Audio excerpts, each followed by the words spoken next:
Glória a Deus.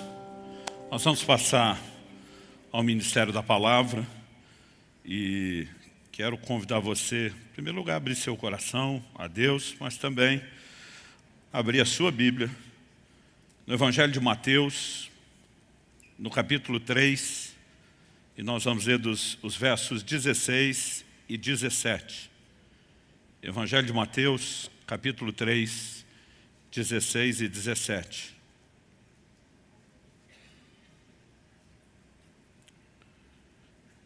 Eu vou ler na Nova Almeida Atualizada. Esse texto vai ser nosso ponto de partida e também o trilho no qual a gente vai se organizar em termos de pensamento, de linha de raciocínio. E antes disso, eu gostaria de orar com você. Pai, pedimos graça e favor do alto, clamamos a orientação, a direção do Teu Espírito Santo. Te pedimos, ó Deus, não nos deixe entregues meramente a uma rotina de reflexão e nem apenas ao poder de análise meramente humano, natural, que essas reflexões podem produzir. Nós queremos ir além desses benefícios. Nós oramos pela boa mão do Senhor nos tocando, pelo Espírito da verdade nos conduzindo. Nós oramos por mais do que clareza de ação. Nós oramos por uma fé que seja inspirada. Nós oramos que os olhos do nosso entendimento sejam iluminados pela Tua Palavra e pelo poder que dela emana.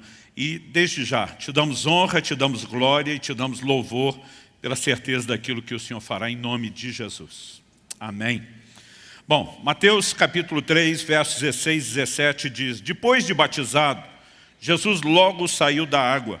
E eis que os céus se abriram, e ele viu o Espírito de Deus descendo como pomba, vindo sobre ele. E eis que uma voz dos céus dizia: Este é meu Filho amado, em quem me agrado. Um evento extraordinário, espetacular, onde Jesus, como disse a João Batista, não apenas cumpre com toda a justiça de Deus, o que incluía a necessidade de ser batizado, ainda que ele não precisasse do batismo de arrependimento como os demais, mas os céus abertos, a visão do Espírito descendo sobre ele, numa forma corpórea como pomba, que não é só dele. João Batista, também sabemos pelo Evangelho de João, tem a mesma visão, o mesmo sinal, mas essa voz audível, essa declaração pública que Deus faz a respeito de Jesus, seu Filho.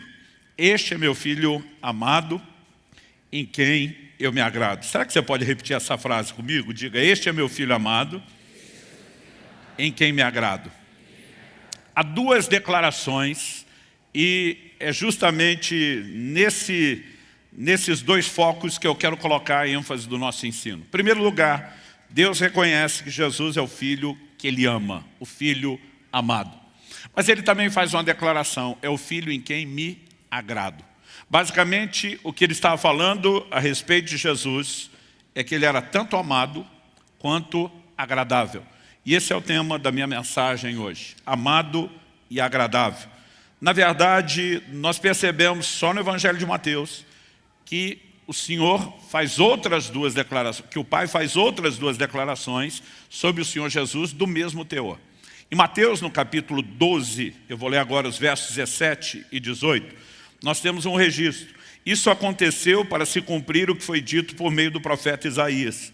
Eis aqui o meu servo que escolhi, o meu amado em quem minha alma se agrada. Farei repousar sobre ele o meu espírito e ele anunciará juízo aos gentios.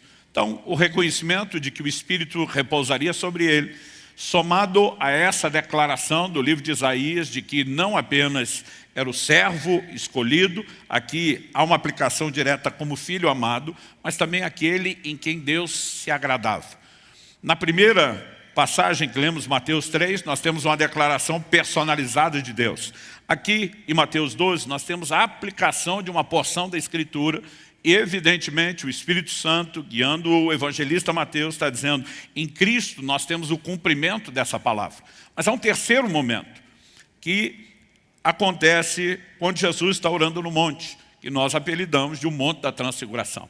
Há divergência sobre qual seria o monte, mas evidentemente não existe um monte chamado da Transfiguração. É apenas uma referência, né? E para nós é muito mais para falar da experiência do que necessariamente do local geográfico. Ali, em Mateus 17:15, nós lemos: falava ele ainda, uma referência a Pedro, quando uma nuvem luminosa os envolveu.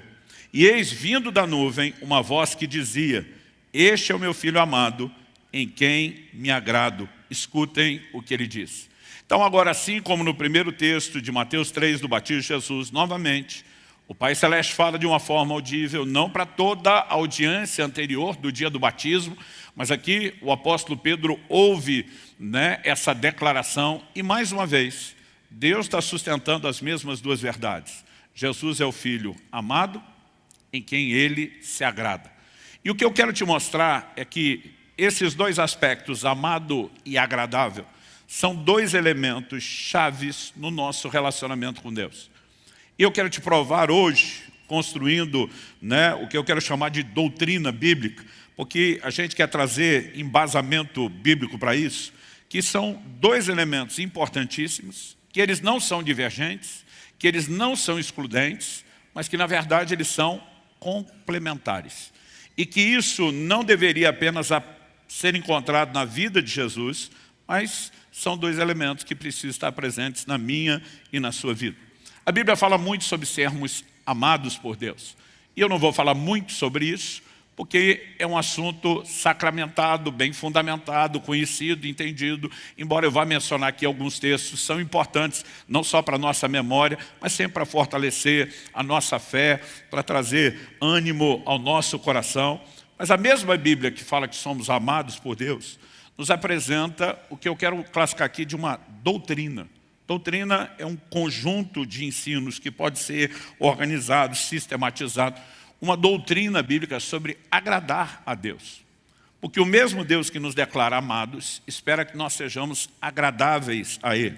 Então, Paulo em 1 Tessalonicenses, no capítulo 4 e no verso 1, ele diz: finalmente, irmãos, pedimos a vocês e os exortamos no Senhor Jesus que, assim como aprenderam de nós, ou seja, Paulo já tinha pregado e ensinado essas coisas quando esteve com esses irmãos de Tessalônica. Assim como aprenderam de nós a maneira como devem viver e agradar a Deus, e efetivamente o estão fazendo, vocês continuem progredindo cada vez mais. Então, a primeira coisa que Paulo fala para os irmãos de Tessalônica: vocês aprenderam de nós sobre uma maneira de viver e agradar a Deus. Existe um padrão comportamental envolvendo a vida cristã.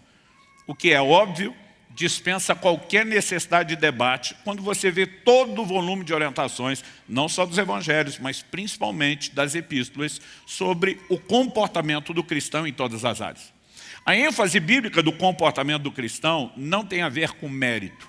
Nenhum de nós é salvo por merecimento. Somos salvos pela graça, experimentamos isso por meio da fé.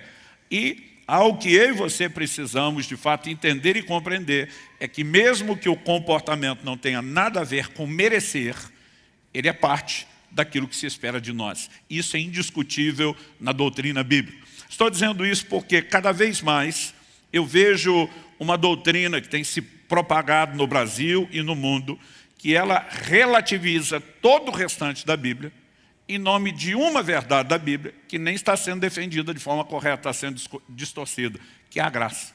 Então, de vez em quando eu vejo gente falando assim para mim: cara, não entendo você querer viver esse lugar de dedicação a Deus, né? Quando, na verdade, se você entender a graça, você não precisa disso. Eu olho e falo: como é que é? Outro dia um falou assim para mim: cara, eu não entendo essa sua pegada de jejum, de devoção em Deus, parece que você quer merecer algo. Eu falei: não tem nada a ver com eu tentar merecer. Eu sou alvo do amor incondicional de Deus. Tem a ver com o que Ele merece. O que nós não podemos confundir é que, embora esforço não nos torne merecedores de nada, achar que Deus não merece resposta de tudo aquilo que Ele tem feito por mim e por você. E eu quero te mostrar ao longo da mensagem que essas coisas precisam ser distinguidas. O fato de ele olhar para Jesus e dizer: eu amo você, não significa que ele não queira se agradar naqueles que ele ama.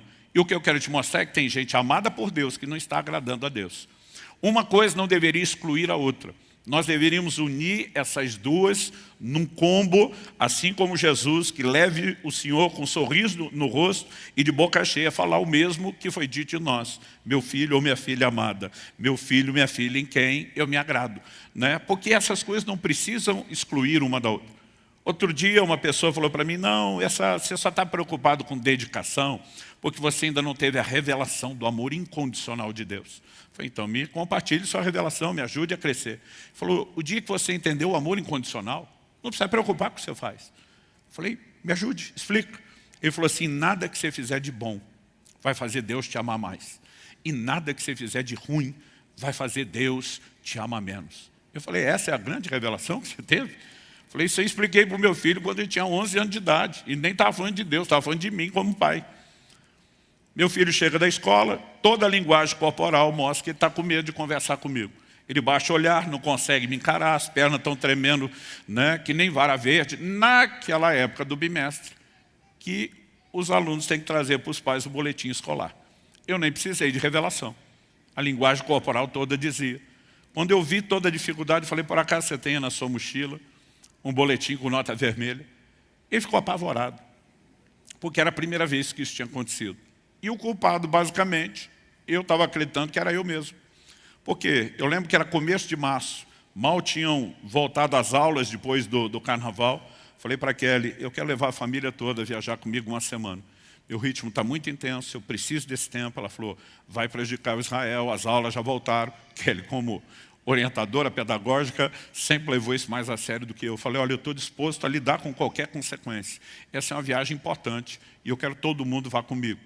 Né? E nós ficamos uma semana, ele faltou de segunda a sexta na escola, e quando voltou, teve uma prova surpresa em cima do conteúdo que não tinha pego. É lógico, eu sabia que a nota não viria boa, e eu sabia da minha responsabilidade. Mas ele está ali apavorado. Meu filho está com tanto medo que aquela conversa não progride. Eu tive que parar e consolá-lo. Falei, filho, para um pouquinho. Falei, deixa eu te explicar uma coisa, antes da gente discutir o boletim e a nota que está lá. Falei, eu amo você. Ele falou, eu sei, pai. Falei, você sabe, mas não entende. Falei, eu não te amo pelo que você faz, eu não te amo pela sua performance, eu te amo porque você é. Você é meu filho. Eu falei, então preste atenção, nada que você fizer de bom vai fazer eu te amar mais. Nada que você fizer de ruim vai fazer eu te amar menos. Pensa no rostinho que iluminou com o consolo. Aquele desespero foi saindo. Mas ao mesmo tempo que o consolo foi chegando, eu vi uma cara de malandragem entrando. Ele não perguntou, mas estava estampado na testa dele. Era evidente que ele estava pensando, então liberou geral, porque se nada que eu fizer de bom faz o senhor me amar mais, e nada que eu fizer de ruim faz você me amar menos, porque é que eu vou me preocupar com o comportamento? Falei, agora, antes de você falar essa bobagem que você está pensando agora, preste atenção, se você quer me agradar, a conversa é outra. Você não será menos amado por uma nota menor. Mas se você quer um sorriso no rosto, mais do que seu pai, da sua mãe pedagoga, evidentemente você vai ter que trabalhar. Agora, isso é uma exceção à regra que nós vamos tratar de forma diferente do resto. Por que eu estou dizendo isso? As pessoas estão propagando a mensagem estúpida.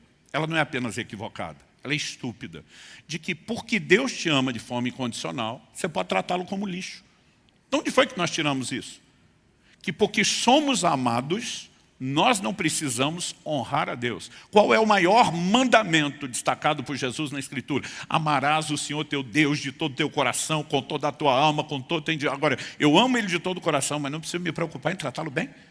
Que amor é esse? Então, ao olhar para a Escritura bíblica, eu percebo que nós precisamos de uma construção clara. E eu quero começar trabalhando, em primeiro lugar com vocês aqui, que não podemos confundir ser amado com ser agradável. São duas coisas distintas. Em primeiro lugar, ser amado, como eu disse, doutrina sacramentada. Não precisamos falar muito, mas como eu disse, faz bem para o coração, fortalece a fé. Lembramos, João 3,16, Deus amou o mundo de tal maneira que deu seu Filho. E de tal maneira, você lê assim, amou tanto, tão loucamente, tão absurdo e apaixonadamente. Né? Deus amou o mundo de tal maneira que deu seu Filho unigênito, para que todo aquele que nele crê não pereça, mas tenha a vida eterna. Você vai olhando para as Escrituras, me permita citar, só em Romanos, nós temos pelo menos 5 declarações que tinham que deixar eu e você extasiados com o amor de Deus. E por ordem, eu vou seguir a sequência cronológica de aparecimento das frases. Romanos 1,7. a todos os amados de Deus que estão em Roma. Ele está ainda endereçando a carta no início da saudação inicial. A todos os amados de Deus que estão em Roma, chamados para ser santos. Primeiro somos chamados de amados de Deus, isso é inquestionável. Mas não é porque somos amados por Deus que não somos chamados a responder ao Deus que nos amou e salvou, com crescimento de santidade. Segunda coisa, Romanos, ou declaração 5:8. Mas Deus prova o seu próprio amor para conosco, pelo fato de Cristo ter morrido por nós quando ainda éramos pecadores. Então agora, não só é um amor intenso, absurdo, doido, mas também nós temos um amor incondicional. Ele nos amou quando éramos pecadores. O mesmo capítulo 5, eu não vou ler todos os versículos, diz que Ele nos amou quando ainda éramos seus inimigos. Paulo vai dizer, pode até ser que pelo justo alguém se anime a morrer, mas Ele nos amou quando éramos seus inimigos. Ou seja, o amor de Deus não depende do nosso comportamento. Ele é incondicional. Quantos são gratos a Deus por isso? Em Romanos, no capítulo 8, no verso 32, a Bíblia mostra que Deus já fez o que fez, até onde Ele está disposto a ir. Romanos 8,32, Paulo diz, se Deus não poupou, nem mesmo a seu próprio Filho, antes o entregou por amor de nós, como não nos dará juntamente com Ele todas as coisas? Traduzindo, se Deus deu Jesus, Ele faz qualquer loucura por você, crente. O amor de Deus é imensurável. E é por isso que em Romanos 8,35, Paulo pergunta, quem nos separará do amor de Cristo? Então esse amor é incondicional, esse amor é absurdo, imensurável, esse amor é infinito, eterno e incessável. E depois de fazer a pergunta, quem nos separará do amor de Cristo, no verso 35, do 37 ao 39 de Romanos 8, Paulo diz, em todas essas coisas, porém, somos mais que vencedores por meio daquele que nos amou. Na hora de se referir por meio de quem somos vencedores, ele só poderia dizer por meio de Deus, por meio do Senhor, mas por meio daquele que nos amou. E aí ele retoma o assunto da pergunta, quem nos separará do amor de Cristo? Porque eu estou bem certo, e essa convicção, essa revelação tem que estar dentro de cada um de nós, do amor incondicional, do amor incessante, do amor infalível de Deus, porque eu estou bem certo de que nem a morte, nem a vida, nem os anjos, nem principados, nem as coisas do presente, nem do porvir, nem os poderes, nem a altura, nem profundidade, nem qualquer outra criatura poderá nos separar do amor de Deus que está em Cristo Jesus, nosso Senhor. Amados por Deus. Entender isso mexe profundamente com o seu senso de identidade, com a sua percepção de valor. E é inquestionável que Deus não apenas nos ama com amor incondicional, mas que Ele também não faz acepção de pessoas. A gente viu que a maior expressão do amor de Deus leva a Deus doar Jesus para a salvação de todo mundo. Quem Deus deseja seja salvo. 1 Timóteo 2,4 diz que Deus deseja que todos se salvem e cheguem ao pleno conhecimento da verdade. Então Ele nos ama a todos igualmente. Atos capítulo 10, verso 34 e Romanos 2,11 diz que Deus não faz acepção de pessoas. Deus não faz distinção. Deus não trata um diferente do outro. Ou seja, Deus não ama mais a um do que a outro. Traduzindo, Deus não tem filhos prediletos. Eu sempre brinco que eu não aceito a ideia de Deus ter filho predileto, a menos seja eu. Aí eu abro uma exceção. Não, mas brincadeira à parte, o que eu e você precisamos entender, tudo que Deus já manifestou, expressou do amor dele por um, é o que todo mundo tem direito. Então não só o amor é incondicional, não só é infalível, é um amor sem distinção. Todo mundo tem direito de experimentar as mesmas coisas. Agora, a pergunta é, embora todos sejam igualmente, infalivelmente e incondicionalmente amados por Deus, todo mundo está agradando a Deus? E a resposta dada pela própria Escritura é não. Romanos capítulo 8, verso 8, diz que os que estão na carne não podem agradar a Deus. Não só não agrada, mas não podem agradar a Deus. A mesma Bíblia diz em Hebreus, no capítulo 11, no verso 6, sem fé é impossível agradar a Deus. E ele não está falando apenas de ausência total de fé do incrédulo que nunca se converteu. É todo um discurso e um ensino para que os crentes se movam em fé. Mas quando você chega em Efésios 4,30, evidentemente agora ninguém pode dar desculpa de que não, essa coisa de estar na carne não agrada a Deus, sem fé, é tudo incrédulo. Paulo escreve em Efésios 4,30 e diz o seguinte, não entristeçam o Espírito Santo de Deus, no qual vocês foram selados para o dia da redenção. Quem foi selado com o Espírito Santo? Os salvos. Ele está dizendo, não entristeça. Agora, a ideia de entristecê-lo compatível ou contradizente com o conceito de agradá-lo? Entristecer é o oposto de agradar. Mas essa pessoa que foi selada com o Espírito Santo de Deus, não é incondicionalmente amado por Deus? É. E ainda assim pode entristecê-lo. Porque ser amado é uma coisa, agradar é outra. E daqui a pouco nós vamos trabalhar melhor isso. Mas basicamente, tudo que a Bíblia fala sobre agradar diz respeito ao comportamento. E nós, daqui a pouco, vamos deixar ainda mais claro. Esse comportamento não é um esforço para ser amado. Nós já somos amados incondicionalmente. Mas se queremos agradar, toda a ênfase bíblica ela recai no comportamento. Pastor, todo e qualquer comportamento? Não. Apesar de não querer entrar em detalhe, eu preciso mencionar isso. Em 1 Coríntios 8:8, Paulo diz, não é a comida que nos torna agradáveis a Deus, pois nada perderemos se não comemos e nada ganharemos se comemos. Evidentemente, ele está discutindo elementos cerimoniais, rituais, de comidas que seriam pecaminosas ou não. E ele falou, olha, isso aqui não vai mudar absolutamente nada.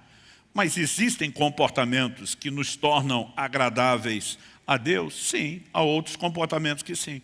Então me deixa te dar alguns exemplos, sem ser exaustivo. A forma como vivemos a vida familiar. Colossenses 3:20 diz, filhos, em tudo obedeçam a seus pais, pois fazer isso é agradável diante do Senhor. É lógico que é uma obrigação sua. E é lógico que não é negociável. É lógico que nenhum filho pode simplesmente escolher, não vou obedecer a Deus. É desobediência. Mas não se trata apenas de cumprir a obrigação. Quando você se sujeita aos mandamentos do Senhor, você está agradando a Deus, que estabeleceu esses princípios não para te cercear, não para roubar a sua alegria, mas principalmente para te proteger. E Ele está feliz não apenas porque você faz o que Ele quer, mas porque o que Ele quer é bom para você. Você entendeu que Ele é bom, o que Ele quer é bom para você e você correspondeu com Ele. Isso é agradável diante de Deus. Há outros exemplos que nós podemos aplicar dentro da família. Paulo, escrevendo a Timóteo, diz que as viúvas que tinham filhos ou netos, esses tinham que aprender a recompensar os seus progenitores. Que a igreja só iria cuidar das viúvas que não tinham arrimo de família. Se tem familiar, a Bíblia diz que quem cuida é a família. E Paulo vai dizer, isso é aceitável diante de Deus. A palavra traduzida aceitável, em várias versões, aparece como agradável. Porque quando nos movemos dentro dos princípios divinos na vida familiar, nós vamos agradar a Deus. Mas, pastor, só o relacionamento familiar, com aquela turma que a gente tem consanguinidade, que ama ou deveria amar? Não. A forma como você relaciona com todo o corpo de Cristo e a família da fé também entra nisso. Romanos 14, de 15 a 18, diz assim, se o seu irmão fica triste por causa do que você come, você já não anda segundo o amor. Não faça perecer por causa daquilo que você come, aquele por quem Cristo morreu. Até hoje tem gente que defende certas liberdades, não importa se isso vai atropelar a consciência do mais fraco. E Paulo está exortando isso. Ele diz, não seja, pois, difamado aquilo que vocês consideram bom, porque o reino de Deus não é comida nem bebida, mas justiça, paz e alegria no Espírito Santo. E aquele que desse modo serve a Cristo é agradável a Deus e aprovado pelas pessoas. De que modo serve a Cristo? Respeitando os seus irmãos, respeitando consciências, ainda que sejam mais imaturas, com elementos carnais, com falta de clareza doutrinária, mas escolhendo andar em amor, em vez de promover contenda ou escândalo. Ah, pastor, então é a forma como a gente relaciona com a família e com a família da fé? Não, a maneira como a gente relaciona com toda a sociedade, o que vai incluir, inclusive, os não cristãos. 1 de Pedro 2, 19 e 20 diz, porque isso é agradável a Deus, que alguém suporte tristezas, sofrendo injustamente, por motivo de sua consciência para com Deus. Pois que glória há, se pecando e sendo castigados por isso, vocês suportam com paciência. Se, entretanto, quando praticam o bem, vocês são igualmente afligidos e o suportam com paciência. Isso é agradável a Deus. Ele diz, você vai relacionar com pessoas, já pode ter conflito no âmbito familiar, de gente que se respeita e ama. Já pode ter conflito no âmbito da família da fé. Ele diz, o que esperar quando você está relacionando com gente que não caminha nos mesmos valores. E diz, mas mesmo que você apanhe sem merecer, mesmo que te persigam, que você, tendo feito bem, seja difamado, e diz, suporte com paciência. O próprio apóstolo Pedro, nós paramos aqui no verso 20, mas se você continuar lendo, ele evidentemente estabelece um padrão comportamental que é inspirado no quê? No próprio Senhor Jesus. Depois de falar o que ele falou no verso 19 e 20, no 21 ele diz: porque para isso mesmo vocês foram chamados, pois também Cristo sofreu no lugar de vocês, deixando exemplo para que vocês sigam os seus passos. Exemplo de sofrimento. Significa que eu e você temos que ir para a cruz morrer do jeito que ele morreu? Não. Aqui outro sofrimento. Qual? 22. Ele não cometeu pecado, nem foi encontrado engano em sua boca, pois ele, quando insultado, não revidava com insultos, quando maltratado, não fazia ameaças, mas se entregava àquele que julga retamente. Quando você olha para o padrão bíblico, existe uma forma de relacionar, inclusive quando você pode estar sendo injustamente acusado, que você diz: Senhor, o Senhor conhece meu coração, minha conduta, eu me entrego a você que julga retamente, e eu não vou retribuir o mal com o mal. Eu escolho seguir o exemplo de Jesus, manter a boquinha fechada, ser crente, manter um sorriso no seu rosto. O texto está dizendo que isso é agradável a Deus. Dá para entender isso? Então, quando você olha para a doutrina bíblica, nós não estamos falando de uma ou duas declarações na Bíblia forçadas. Quando falamos de agradar a Deus, é doutrina bíblica, é assunto que merece atenção. A forma como você se entrega ao serviço do Senhor. Em 2 Timóteo, no capítulo 2, no verso 4, o apóstolo Paulo diz: nenhum soldado em serviço se embaraça com os negócios dessa vida, porque o seu objetivo é agradar aquele que o recrutou. Então, a gente vai viver nesse mundo, não tem como sair desse mundo, não tem como evitar os negócios dessa vida, mas a gente diz: nossa vida não fica amarrada aqui a ponto de não poder servir a Deus. Por quê? Porque queremos agradá-lo. Toda essa questão de agradar é comportamental. Agora, dito isso, em segundo lugar, eu quero fazer uma pergunta. O que determina o nosso destino, os resultados que eu e você teremos, não é o amor incondicional de Deus. Nós precisamos entender que são as nossas escolhas e a maneira como interagimos ou não com o amor incondicional de Deus. Porque o amor incondicional de Deus nos oferece um destino, mas não o determina. Então vamos lá para João 3,16. Deus amou o mundo de tal maneira que deu o seu Filho unigênito. O que ele está oferecendo? Um destino para nós. Qual? Para que todo aquele que nele crê não pereça, tenha vida eterna. Ele está dizendo: porque amo vocês de forma incondicional, estou oferecendo salvação. Agora, todo mundo é amado incondicionalmente por Deus, sem distinção, porque deseja todos se salvos. Mas todo mundo vai ser salvo? Não. Porque as pessoas não são salvas apenas porque são incondicionalmente amadas. O amor incondicional oferece o destino, mas não determina. O próprio texto, a fala de Jesus diz: para que todo aquele que nele crê não pereça. Se crê, se você interagir, você abraça o destino oferecido pelo amor incondicional. E se não crê, João 3,18 diz: não crê, está condenado. Porque não é o amor incondicional que determina, oferece, mas não determina o seu destino, nem os resultados. E aqui nós precisamos entender que é nesse elemento de interação que agradar a Deus entra. Ou seja, a decisão de agradá-lo e não o fato incontestável de ser amado é que determina o estilo de vida que você vai ter. Quais são os seus resultados? O apóstolo Paulo começa em 1 Coríntios 10, falando para uma igreja de gentios da nova aliança, fundamentado no tempo da graça. Não quero, irmãos, que ignoreis que os seus pais, aí vai falar desde os patriarcas, daquela geração que sai do Egito, e ele vai estabelecer que toda a forma de Deus lidar com eles é um paralelo para a forma como ele trata conosco. Ou seja, ele não está, como alguns querem, em nome da graça, descartando todo o Antigo Testamento e dizendo que não há correlação ou aplicações do lado de cá.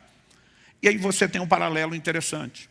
Por exemplo, quando Deus tira aquela geração de israelitas do Egito, da escravidão, com o propósito de levá-los à terra prometida, ele diz que isso é uma manifestação do amor dele. Deuteronômio 4, versos 37 e 38. Falando de Deus, da parte de Deus, Moisés diz: porquanto amou teus pais, escolheu a sua descendência depois deles, te tirou do Egito, ele mesmo, presente e com grande força, para lançar diante de ti nações maiores e mais poderosas do que tu, para te introduzir na sua terra e te dar por herança, como hoje se vê. Por que é que Deus os tira de lá e quer introduzir na terra que mana leite e mel? Porque amou vocês, amou os seus pais. Então, esses israelitas eram amados por Deus, inquestionavelmente. Agora a pergunta é: entraram na terra prometida? Resposta: não. A próxima pergunta: por que não? 1 Coríntios, capítulo 10, verso 5 diz: mas Deus não se agradou da maioria deles, razão pela qual ficaram prostrados no deserto. Eram amados a ponto de receber a oferta de um destino de entrar na terra prometida.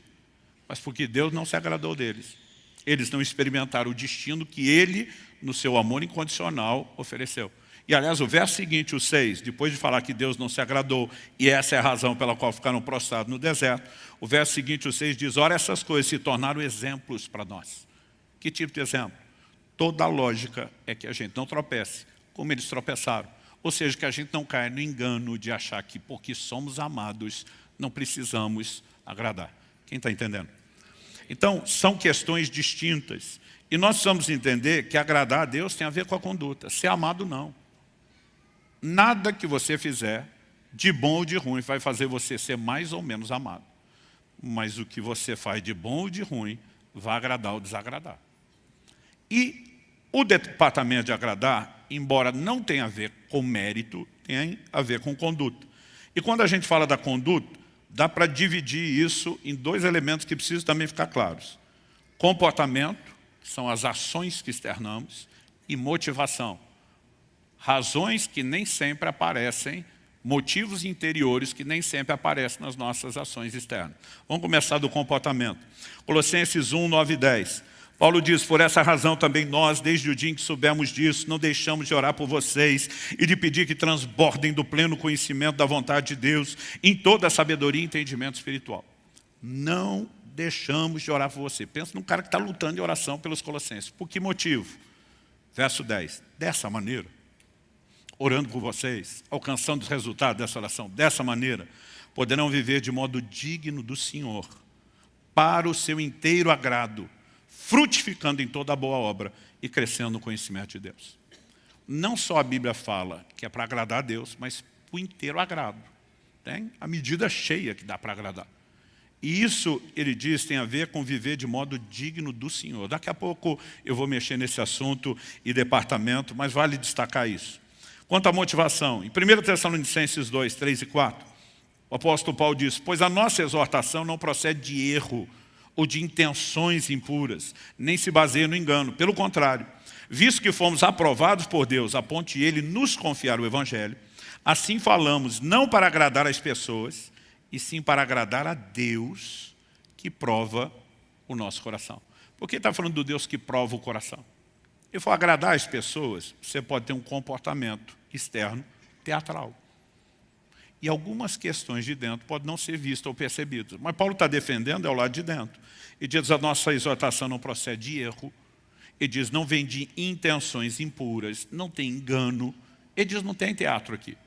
E ele falou, por quê? Porque a nossa preocupação não é agradar pessoas. Você pode agradar pessoas com teatro, escondendo motivações. Mas de Deus você não esconde motivação nenhuma. Ele conhece todas as coisas.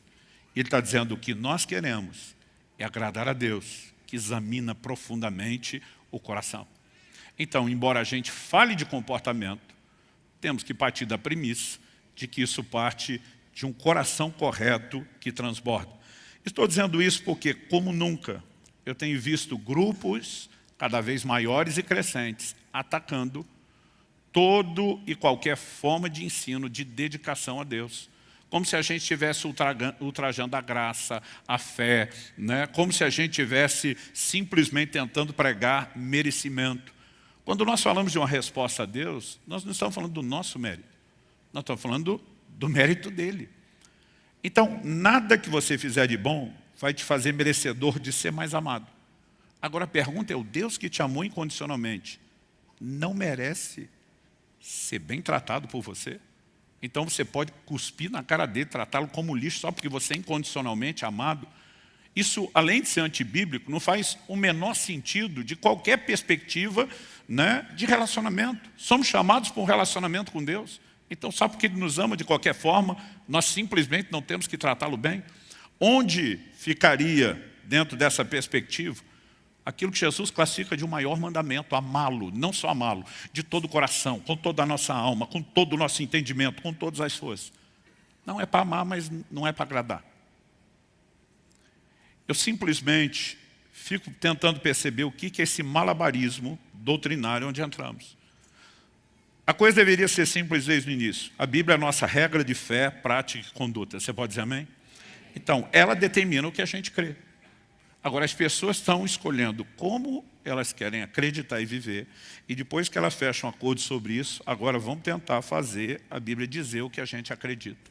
E é evidente que esse monte de bobagem que vem sendo dito não se sustenta. O problema é que nós não queremos apenas pensar certo. Não queremos apenas nos colocar num lugar de dizer, não, aqui é um controle de qualidade doutrinária. O zelo pela doutrina é porque é ali que Deus externou o que Ele espera de nós. E nós queremos dar a Ele o que Ele espera de nós. Nós não queremos ser enganados. Mas que fique a advertência. O golpe está aí, cai quem quer. Isso não está na Bíblia, fique bem claro. Há lugar para esforço e dedicação na vida cristã. Quando falamos de ser amados, isso não fede, não cheira. Quando falamos de agradar a Deus, evidentemente. E como eu vou explicar daqui a pouco, não tem a ver com mérito. Mas antes de chegar lá, se há lugar para o esforço e dedicação, com certeza. Deus nunca falou contra a performance. A performance só é criticada quando ela substitui a essência, a paixão, a devoção, a verdadeira entrega. Então, o problema não era os hipócritas, os fariseus se comportarem com ares de santidade. Alguns estão fazendo parecer que se você quiser ser santo é que é religioso. O problema não era a santidade, era ostentar isso por fora, como uma substituição da ausência da essência por dentro.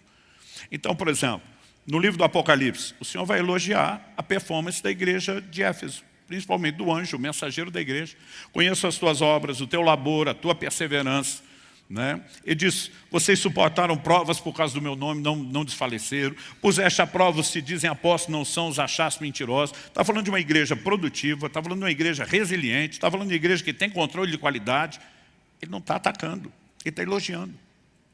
Ele diz, mas tenho contra ti que abandonaste seu primeiro amor.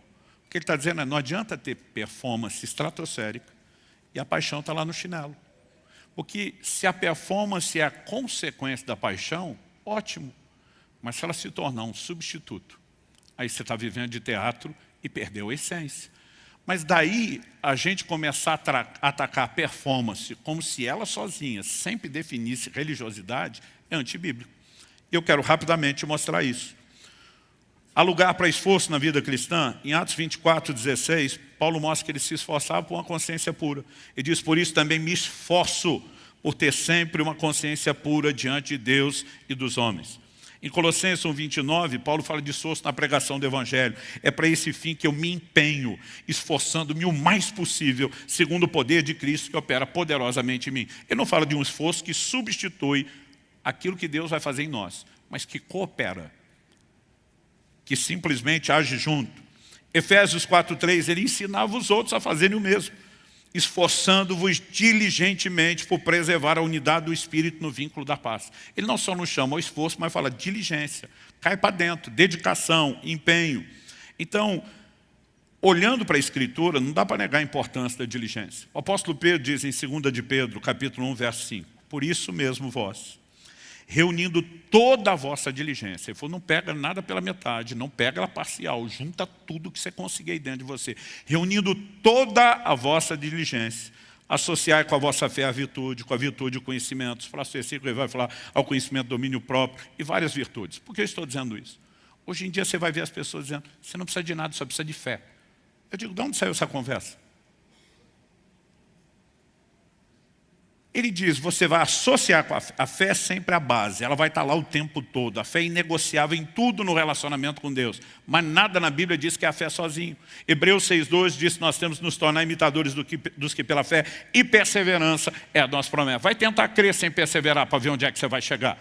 Aqui ele está dizendo, associa a fé já está lá. A virtude, o conhecimento, o domínio próprio. Lá na frente ele vai dizer, porque em vós, havendo e abundando essas coisas, não só a fé, é que vos será amplamente concedida a entrada no reino eterno de nosso Senhor e Salvador Jesus Cristo.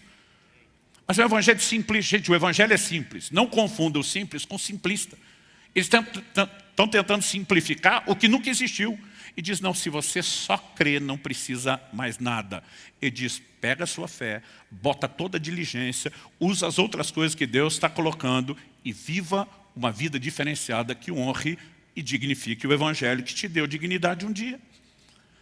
Em 2 de Pedro 1,10, 5 versículos à frente, ele termina dizendo, por isso, irmãos, e por isso aqui é a conclusão, procurem com empenho, outra tradução em vez de empenho diz diligência, dedicação, procurem com empenho cada vez maior, mas já não reunir toda a diligência, tudo que você tinha até agora. Quando chegar lá na frente, você vai ter que ter crescido e vai ter que ter ido além do que você já tinha, com empenho cada vez maior, confirmar a vocação e eleição de vocês, porque fazendo assim vocês jamais tropeçarão. É lógico que a eleição, a vocação, são todas coisas que nós cremos, que respondemos. Mas a Bíblia diz, confirme ela com a sua dedicação, que é a expressão interativa da sua fé. Uma fé que também se manifesta com obras, com ações, com conduta. Então, eu e você precisamos entender, se em primeiro lugar, eu fiz questão de dizer que não podemos confundir ser amado com agradável. O segundo, questionamos o que determina destino e resultados. E aí nós vamos falar do esforço, da dedicação e empenho de agradar a Deus. E terceiro e último lugar, eu quero trabalhar a essência da mensagem por trás da distinção entre ser amado e ser agradável. Eu mencionei no início que um dia alguém falou o seguinte, não adianta você se esforçar, você não vai merecer nada. Eu falei, eu não me esforço porque eu mereço, ou porque eu preciso merecer. Eu me esforço ou me dedico porque Ele merece. Seria estupidez acreditar que Ele não merece uma resposta. E 2 Coríntios 5,14, Paulo diz, o amor de Cristo nos constrange. Esse amor incondicional, esse amor infalível, esse amor que simplesmente não faz acepção de pessoas, nos constrange. Qual o constrangimento? Paulo diz assim, julgando nós isso, se um morreu por todos, logo todos morreram. O que é a ideia do todos morreram? Não é apenas posicionalmente nele, todos. Ele diz assim, se um morreu por todos, logo todos morreram. E os que agora vivem, pela morte e sacrifício dele, não podem mais viver para si. Tem que viver para aquele que por eles morreu e ressuscitou. Isso está falando de uma resposta de amor.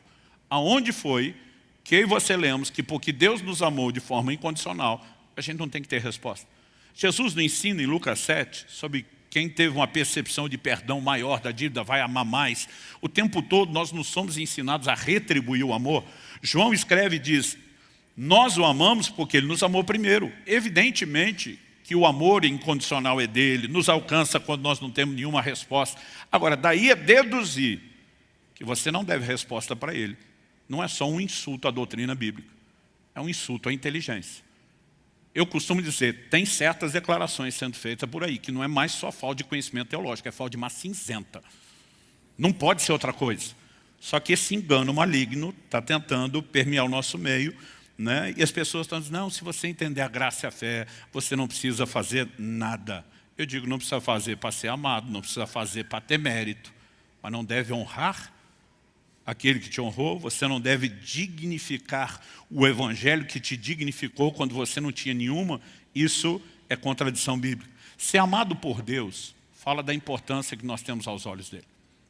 E o crente que entra nessa revelação, e ela tem que ser crescente, cada vez mais ele vai para um lugar onde nada vai alterá-lo. Davi chega ao ponto de dizer no Salmo 27:10, ainda que meu pai e minha mãe me desamparem, o Senhor me acolherá. Sabe o que? Pai e mãe são os últimos a desistir, gente. Mas está dizendo, se chegar nesse nível, não vou avaliar minha identidade, quem eu sou, meu senso de importância, pela maneira como me trataram. Há um ser maior, infinito, sábio, que segue me amando. Eu sei quem eu sou aos olhos dele. É lógico que o entendimento do amor de Deus mexe com a sua identidade, com o seu senso de importância. É um balizador importante, não estou discutindo isso. E é um assunto que nós temos que crescer mais. Agora, não é desculpa para simplesmente dizer que a gente não tem que agradar. Qual é a mensagem de agradar? Agradar a Deus fala da importância que Ele tem para nós. Enquanto o amor incondicional é Ele falando da importância que nós temos para Ele, a disposição de retribuir do lado de cá é a gente falando da importância que Ele tem para nós. E se Ele não precisar ser importante no meu e no seu coração, por que amá-lo, e não só amá-lo, amá-lo com amor total, de todo o coração, alma, entendimento e força, seria, como eu mencionei antes, colocado como o maior mandamento. Há um paralelo estabelecido na Bíblia sobre a maneira como marido e mulher se tratam e como Cristo trata a igreja e a igreja deve tratar Cristo. Paulo mexe nisso em Efésios 5 com maestria, né? E diz que o marido tem que amar a esposa como Cristo amou a igreja, amor sacrificial. Mas ele diz que a esposa deve submissão ao marido como a igreja deve a Cristo. Todo paralelo, né? Uma via de ida e volta, de mão dupla, tudo é estabelecido. Agora, preste atenção. Paulo, ele vai dizer, grande é esse mistério, quando ele fala da comparação de Cristo à igreja, marido e mulher no matrimônio. Em 1 Coríntios 7, de 32 a 35, o apóstolo Paulo está falando de agradar ao Senhor. Mas olha a analogia que ele vai usar. Verso 32. O que eu realmente quero é que vocês fiquem livres de preocupações. Quem não é casado, outra tradução só diz o solteiro, cuida das coisas do Senhor, de como agradar ao Senhor. Quando a Bíblia fala, cuida das coisas do Senhor, não é só ser obediente e nem só aceitar o amor incondicional. A Bíblia diz que tem um departamento. Ele está preocupado em como vai agradar ao Senhor. Verso 33. Mas o que se casou, cuida das coisas do mundo, de como agradar a esposa, e assim está dividido. É só o marido em relação à mulher? Não. Também a mulher, tanto a viúva como a virgem, cuida das coisas do Senhor, e vai fazer o paralelo com o solteiro mencionado antes, para ser santa assim no corpo como no espírito. Mas a mulher casada se preocupa com as coisas do mundo, de como agradar ao marido. Então se espera que dentro de um casamento, e essa é a perspectiva bíblica, marido e mulher não apenas se amem, mas decidam agradar. Agora eu fico tentando imaginar, com quase 29 anos de casado com Kelly, se eu só falasse para ela, olha, eu amo você, eu já provei isso, escolhendo você, cuidando de você, te oferecendo tudo melhor. Não espere que eu me preocupe a cada dia em colocar um sorriso no seu rosto. Quem de nós ia olhar para isso e dizer, isso é sensato? Ninguém.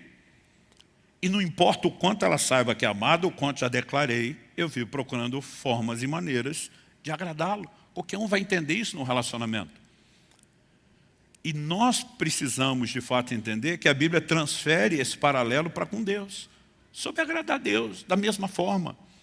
Verso 35, digo isso para o próprio bem de vocês, não para impor limitações, mas tendo em vista o que é decente, para que vocês possam se consagrar ao Senhor sem distração alguma. E vou ler o verso 35, não para impor limitações, porque quando você começa a falar dessa resposta de amor de agradar a Deus, aí vem aquele time vacinado dizendo, está aí o bando religioso, legalista, querendo impor limitações na vida cristã. Paulo diz, não é limitação. Ele só falta chamar quem classifica isso de estúpido. Ele diz, é para ampliar, é para melhorar o seu relacionamento com Deus, é para te levar para um lugar de profundidade, de intimidade dele, porque não há relacionamento sem a clara intenção de agradar. Quem está entendendo? O próprio Jesus, que eu comecei citando como exemplo, amado e agradável, não, você está separando o agradável do amado como se isso tivesse a ver com aquilo que a gente faz e não com aquilo que é. Não, é a Bíblia que diz isso. Não é eu que estou dizendo isso. Em João 8, 29, o próprio Jesus diz assim, e aquele que me enviou está comigo e não me deixou só, por quê? Porque é uma conjunção explicativa, uma palavra de ligação, de raciocínio está sendo construído, a conclusão que se chega, porque ele não me deixou só. É apenas porque eu sou amado pelo que sou? Não. Ele diz o seguinte, porque, e essa ênfase agora é importante, eu faço sempre o que lhe agrada. Essa palavra traduzida, fazer, é a palavra grega poieu, significa fazer, produzir, construir, formar, modelar, ser o autor de, manufaturar, tornar pronto, preparar, produzir. Não há jeito de você desassociá-la de obras. Ele está dizendo, eu agrado com obras. Sou amado porque aos seus olhos são importantes, mas porque ele é para mim.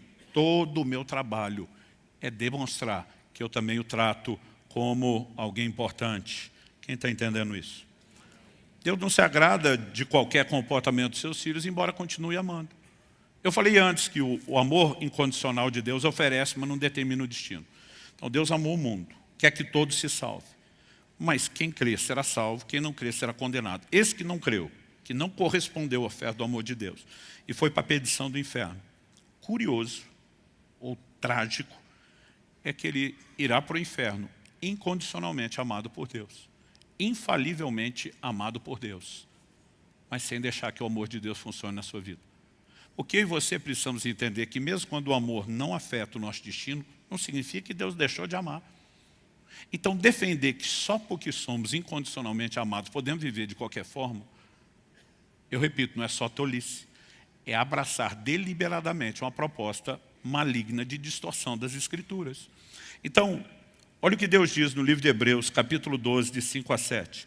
Vocês se esqueceram da exortação que lhes é dirigida como a filhos. Filho meu, não despreze a correção que vem do Senhor, nem desanime quando você é arrependido por Ele, porque o Senhor corrige a quem ama e castiga todo filho a quem aceita. É para a disciplina que vocês perseveram. Deus os trata como filhos. E qual o filho a quem o pai não corrige? Toda vez que meus filhos me desagradaram, eu precisei tratar com eles. Mas eu os deixei de amar? Evidentemente que não. A correção é justamente o amor. É porque a gente se importa, é porque a gente não desiste. Então, nós precisamos entender que o departamento de agradar não tem nada a ver com de ser amado.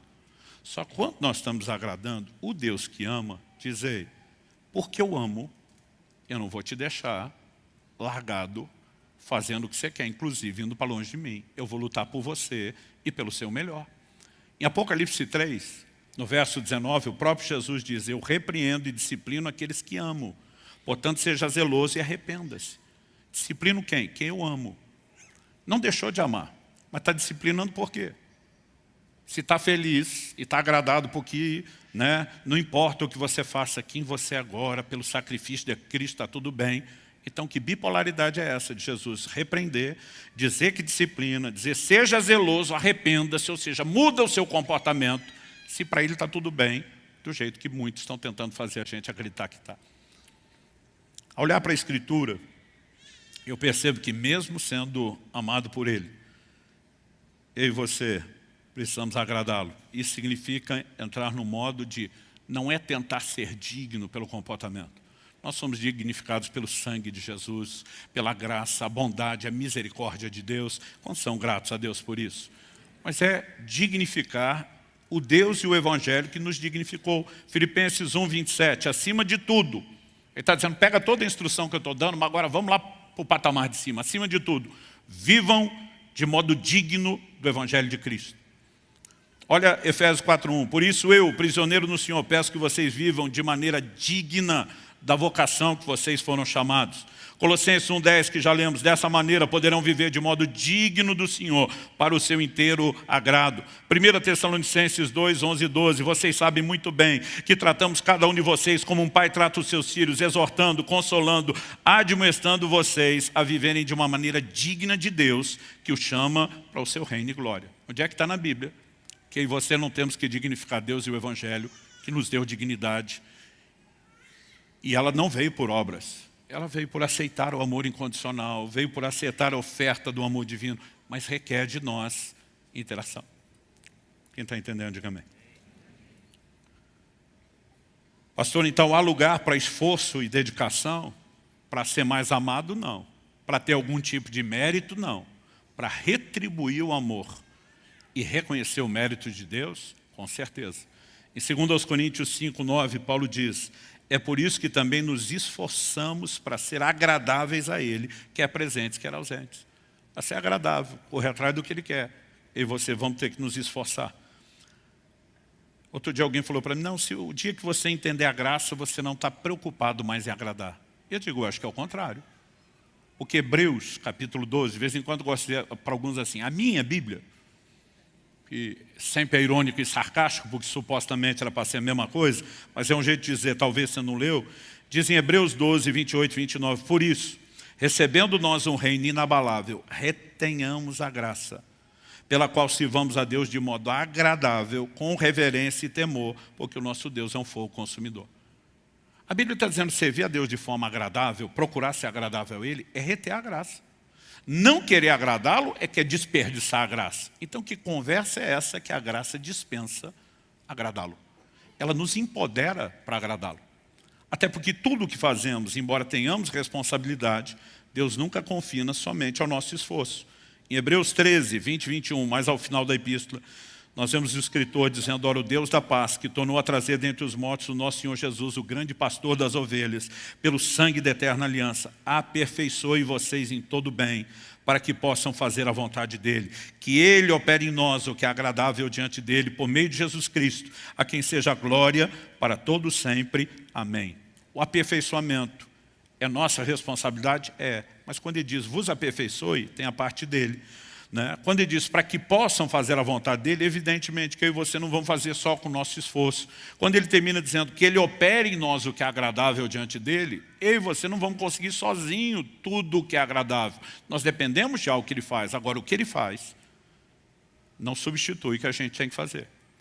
Ele nos empodera no cumprimento da responsabilidade, mas ele não faria no nosso lugar. Se fizesse, não precisaria mandar a gente fazer. Ou seja, a dedicação, ela tem que ser muito mais compreendida como uma interação com a graça, com a fé, do que uma substituição dela. Então, por exemplo, aquela geração da qual Deus não se agradou, não entrou na terra prometida. Hebreus 3,19 diz, vemos que não puderam entrar por causa da incredulidade. Aí em Hebreus 4,3, ele vai pegar toda essa ideia do lugar de descanso, que eles não entraram, para falar do descanso que nos aguarda. E Hebreus 4,3 diz assim, nós, porém, que cremos, entramos no descanso.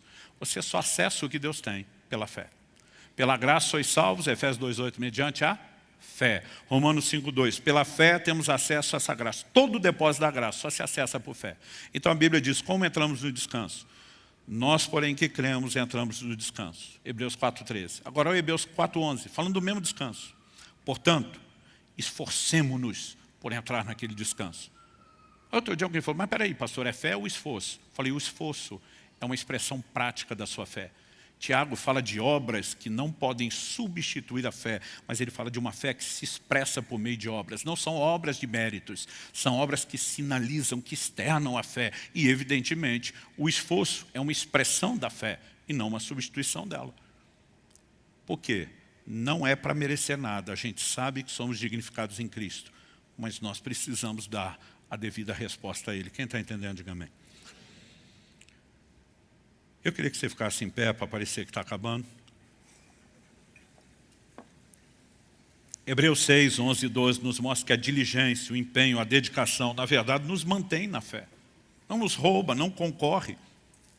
Desejamos, porém, continue cada um de vocês mostrando até o fim a mesma diligência para a plena certeza da esperança, para que não vos torneis indolentes, mas imitadores dos que pela fé e longanimidade herdam as promessas. A diligência tem a ver com a perseverança da fé e não uma substituição da fé. Então eu olho para as Escrituras e eu percebo cada vez com mais clareza. Precisamos crescer na revelação de que somos amados, evidentemente. Precisamos entender a resposta ao amor de Deus, que é a decisão de agradá-lo inquestionavelmente. Essas coisas são divergentes ou excludentes? Não, são complementares. Eu não espero que você saia daqui lembrando esse mundaréu de texto bíblico que você ouviu, embora às vezes alguns maduros conseguem absorver um pouquinho mais. Mas para aqueles que querem, às vezes até voltar, pegar depois uma mensagem dessa gravada e dizer, eu vou pontuar, eu vou esclarecer a doutrina, se você tem munição. Para aqueles que não, você está alimentando a sua mente, não apenas com mais informação e argumentação, mas mais material para que o Espírito Santo trabalhe. Mas ao sair daqui, o que eu espero que você tenha de forma prática? O entendimento de que Deus quer olhar para mim e para você, como olhou para Jesus, e dizer, meu filho ou minha filha amada, mas também meu filho ou minha filha em quem me agrada. O amor é incondicional, não depende de como você se comporta. Mas a sua decisão de agradá-lo é a sua resposta de amor. É quando você diz, nós vamos amá-lo, porque Ele nos amou primeiro. É quando você deixa esse amor te constranger, e dizer, não tem chance de eu não dar uma resposta para Ele. Agora, como eu e você podemos agradar a Deus? Efésios 5,10 diz, tratando de descobrir o que é agradável ao Senhor. Uma outra tradução diz, procurando. Mas esse procurando é uma procura que fala de exame e busca. Então eu gosto da ideia de tratando de descobrir. Para agradar alguém, você precisa ter sinalizações do que ela gosta, da sua expectativa. Você não agrada alguém apenas fazendo algo que é agradável a você e pode não ser para ela. Os primeiros anos do meu ministério pastoral, acho que eu estava no primeiro ano de casado com a Kelly. Casal de irmãos da igreja que nós pastoreávamos lá no início. No domingo perguntou, pastor, o senhor teria tal dia da semana à noite livre? Falei, curiosamente essa semana eu tenho. Nós queremos fazer uma janta para o senhor e para a Kelly. Vai ser algo assim maravilhoso, inesquecível. Mas pensa, botaram nossa expectativa lá em cima. Eu nem sei se eu comi direito no dia. Eles ficavam ligando, tá lembrando, olha, vem pronto, vem de estômago vazio. E lá fomos nós. Mas ninguém conversou sobre coisa nenhuma. Quando nós paramos o carro na rua e descemos, Kelly, eu brinco que ela tem superpoderes no olfato. Ela desceu, fechou a porta do carro, por cima do carro, ela olha para mim e diz: estou sentindo o cheiro de dobradinha. Eu falei, não, amor, deve ser algum vizinho. Eu falei, ninguém faria um movimento tão ousado desse, sem perguntar. Que ele nunca teve problema com comer coisa diferente. Por causa do olfato. Pensa numa coisa que ela nunca comeu na vida, é dobradinha. Quando nós entramos pelo portão, a casa era mais para dentro, eu fui aproximando da porta. Eu vi que o cheiro estava aumentando e ela me olhando com cara de apavorado. Mas quando batemos a porta e eles abriram, aquele cheiro saiu, esbofeteou a gente na entrada. Honestamente, eu não tinha problema. Existem formas e formas. Eles escolheram a menor, menos cheirosa, mas aquilo estava muito forte. E a gente na porta, eu falei, gente, correndo o risco de criar um problema sério em casa, porque minha mulher é muito discreta. Eu não sei se ela consegue entrar aqui na casa de vocês hoje o que dizer comer. Que é tipo assim, não faça isso, me deixe tentar. Né? E eu falei, ela não suporta o cheiro de dobradinho. Os dois se olham apavorados. Quando eu vi o jeito que eles se olharam, eu falei, me dá notícia que tem outra coisa para comer? Esse era o pastor, não. Eu falei, gente, não tem problema, a gente requenta o que sobrou do almoço. Não, a gente não almoça em casa, a gente almoça no trabalho. A gente pega a janta de ontem. Pastor, a gente mal come em casa. Fomos no mercado hoje só para fazer essa dobradinha para vocês. Não tem praticamente nada. Eu falei, um pedaço de pão velho? Não. Eu falei, vocês fizeram um acompanhamento? Arroz. Eu lembro até hoje da casa toda aberta, ventilador ligado para tentar tirar o cheiro. Kelly chorando enquanto comia o arroz cru. Kelly pedindo perdão para eles pedindo perdão para Kelly. Pensa na situação constrangedora. Quer dizer, gente, eu sei que vocês fizeram o melhor. Me perdoe. Né? Eles, não, a gente devia ter perguntado. Eu ficava, devia mesmo. Gente, como é que você tenta agradar alguém sem saber o que a pessoa quer?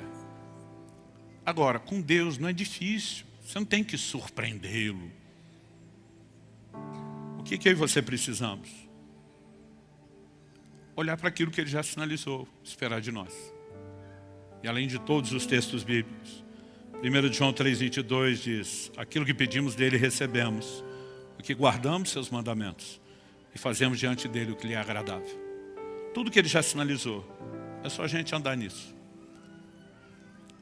Agora, as sinalizações nos foram dadas pelas Escrituras, são genéricas para todo mundo. E todo mundo tem que fazer a mesma coisa. Mas as sinalizações são individuais. Ele pode pedir para mim algo que ele não pediu para você.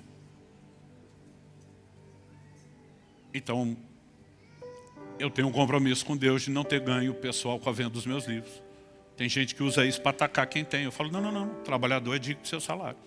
Deus pediu para mim. Se o outro está ganhando, Deus não pediu nada para ele, não tem nada de errado. Eu termino daqui 2 dias, mais um desses jejuns prolongados que eu estou fazendo a cada semestre. Você não tem que fazer isso. É a minha convicção do nível de resposta que eu tenho que dar para ele. Então, o que Deus diz pela palavra e a percepção dos direcionamentos do Espírito Santo na nossa vida, essas coisas precisam ser respeitadas. E à medida que nós escolhemos andar nelas, nós podemos juntar o combo, a maravilha de ser amado incondicionalmente, com a bênção, com o privilégio de dizer, eu vou retribuir o seu amor. Nunca será o mesmo, nunca será tão perfeito, nunca será tão intenso, mas que ele cresça à medida que a gente entende o quão importante o Senhor é e se torna para nós. Evidente que eu não vim aqui te apontar o dedo ou jogar pedra em você. Eu tenho sido chamado para um lugar de relacionamento que se torna cada dia melhor, à medida que entendemos essa resposta. Paulo diz, não é para impor limitações. Quando eu e você começamos a nos consagrar desimpedidamente ao Senhor, o padrão do relacionamento melhora. E Ele quer que eu e você possamos desfrutar mais. Você recebe essa palavra? Pai, nós oramos e pedimos graça e favor do alto. Suplicamos mais uma vez que o Senhor nos permita ter mais do que um mero ritual, de ouvir informação e sair daqui apenas confinados à nossa própria capacidade de digeri-la e processá-la. É lógico que não queremos ser irresponsáveis quanto à nossa parte, mas nós te pedimos mais do que isso. Trabalhe em nós pelo Teu Espírito, traga entendimento espiritual, traga aplicação prática da Tua Palavra e ajuda-nos, Senhor, a não nos distrair e nem abortar aquilo que o Senhor começou. Que nenhum de nós te trate como uma torneira a ser fechada, um interruptor de uma lâmpada a ser desligado no final dessa reunião. Nós oramos não apenas por continuidade, nós oramos por progressividade em tudo aquilo que o Senhor tem feito nas nossas vidas. Abençoamos nossos irmãos e irmãs, crendo que o Senhor seguirá aprofundando o que já tem feito na vida de cada um de nós. E que possamos estar debaixo do mesmo nível de consciência que os irmãos de Tessalônica estavam quando Paulo lhes escreveu. Que ele não só os tinha ensinado sobre isso, que eles não apenas efetivamente estavam procurando agradar a Deus, mas que nós, como eles, também possamos progredir cada vez mais. E dessa forma dizer de boca cheia que somos não apenas amados, mas também agradáveis ao Senhor. Oramos em nome de Jesus. Amém.